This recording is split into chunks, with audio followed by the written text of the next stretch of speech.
Puxando ele lá agora.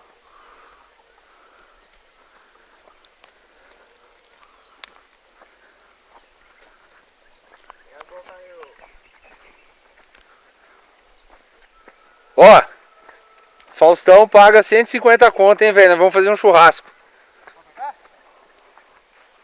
Au! Macio, ó. Macio, né, João? Macio. Eu quero ver a porteira aberta aí, sair pro estradão aí, ó. Vou ter que buscar ele de carro. Ele é cego, né, cara? Ele é cego de um olho. Tá controlando ele lá na reta. Ah, viu? Caiu lá, rapaz. Vai descer aí, banceiro rolando aí. Ele é curtinho, né? Ele é. Ó. E marchador, hein, velho? Bom.